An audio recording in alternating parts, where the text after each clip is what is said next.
விவசாய சொந்தங்களுக்கு ரவிசங்கனுடைய அன்பான வணக்கம். நான் சாமி பிராண்டு வீனஸ் இண்டஸ்ட்ரீஸ்ல இருந்து பேசுறேன். இப்போ நம்ம பார்க்க போறது வந்து பாத்தீங்கன்னா ஸ்டபிள் மூவர்னு சொல்லிட்டு ஒரு ஐட்டம். இந்த மாடல்ல தான் வந்து பாத்தீங்கன்னா எவ்வளவு உயர புல் இருந்தாலும் ஸ்மாஷ் பண்ண முடியும். மற்ற மிஷின் எதை வச்சு பண்ணாலுமே உங்களுக்கு ரொம்ப சிரமமா இருக்கும்.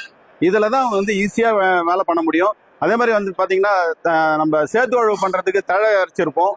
அதில் கூட நீங்க இது வந்து அடிச்சீங்கன்னா வந்து ஸ்மாஷ் பண்ணி விட்டுரும். இதுல வந்து மூணு மாடல் இருக்கு. எல்லாமே மூணுமே வந்து பெட்ரோல் 4 ஸ்ட்ரோக் இன்ஜின் போட்டது. அதுல 170 இன்ஜின் போட்டிருக்குது 7 HP. இதுல 177 engine petrol engine 4 stroke engine போட்டிருக்குது. இது வந்து 9 HP. இதுல வந்து 190 4 ஸ்ட்ரோக் இன்ஜின் பெட்ரோல் இன்ஜின் போட்டிருக்குது. இதுல வந்து பாத்தீங்கன்னா இது வந்து 12 HP. ஸோ இது வந்து பாத்தீங்கன்னா மூணுமே வந்து பெட்ரோல்ல ரோப் ஸ்டார்ட் ஈஸியா இருக்குன்றதுனால பெட்ரோல்ல கொண்டு வந்திருக்கிறோம். இது வந்து 45 VAS 45 சொல்லிட்டு 450 mm வரும்.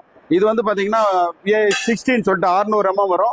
இது வந்து VAS 18 சொல்லிட்டு 800 mm வரும். இதுல வந்து பாத்தீங்கன்னா நமக்கு அகலம் அதிகமா வேணும்னு சொல்லிட்டு கேக்குறாங்க. அதுக்காக இதை வர வச்சிருக்கிறோம். இதுல வந்து பாத்தீங்கன்னா இதனுடைய விலை வந்து பாத்தீங்கன்னா 45,000 ரூபாய். இது வந்து 55,000 ரூபாய். இது வந்து பாத்தீங்கன்னா 68,000 ரூபாய். ஸோ 45 வந்து 45, 60 வந்து 55,000 ரூபாய், 80 வந்து 68,000 ரூபாய். வாழ்க விவசாயம், வாழ்க விவசாயி. நன்றி.